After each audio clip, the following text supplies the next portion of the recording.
ഇന്ന് ഗോതമ്പ് പൊടി വെച്ചിട്ടാണ് കേട്ടോ നമ്മൾ പുട്ടുണ്ടാക്കാൻ പോകുന്നത്. ഇവിടെ കടി എന്തായാലും വേണ്ടില്ല, പക്ഷെ കറി നന്നാവണം എന്നുള്ള കാര്യമാണ് കേട്ടോ. അപ്പോൾ കുട്ടികൾ മദ്രസക്ക് പോകുമ്പോൾ ചായ കുടിച്ചിട്ടാട്ടോ പോവുക. 6:10 മദ്രസയിലെത്തണം. പിന്നെ നമ്മൾ ഒരുപാട് ഇഷ്ടത്തോടു കൂടി ചെയ്യുന്ന ഒരു പണിയാണല്ലേ ഈ അടുക്കള പണി എന്ന് പറഞ്ഞത്. നമ്മളെ വീട്ടിലത്തെ എല്ലാവർക്കും വെച്ച് വിളമ്പി കൊടുക്കുക എന്ന് പറഞ്ഞാൽ അതൊരു ഭയങ്കര സന്തോഷമുള്ള കാര്യമാണല്ലേ. സ്കൂളും മദ്രസും ഉള്ള ദിവസങ്ങളിലൊക്കെ നമ്മൾ നല്ല തിരക്കാട്ടെ. രാവിലെ ചായ കുടിയും കഴിഞ്ഞ് കുട്ടിയെ മദ്രസക്ക് കൊണ്ടാക്കൽ കഴിഞ്ഞ് അപ്പം നമ്മൾ പിന്നെ അടുത്ത പണി എന്ന് പറഞ്ഞാൽ നമ്മളെ കുട്ടിയൊക്കെയുള്ള സ്കൂൾക്ക് കൊണ്ടാക്കാനുള്ള കൂട്ടാനുകൾ തയ്യാറാക്കുകയാണെന്നുള്ള കേട്ടോ.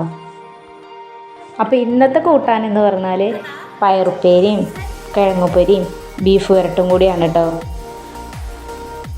അപ്പോൾ ഇന്ന് ഇത്രയൊക്കെ ഉള്ളൂ. ഇനി അടുത്ത വീഡിയോ ആയിട്ട് നമുക്ക് നാളെ വരാം കേട്ടോ. ഈ വീഡിയോ ഇഷ്ടപ്പെട്ടാൽ എല്ലാവരും സബ്സ്ക്രൈബ് ചെയ്യണേ.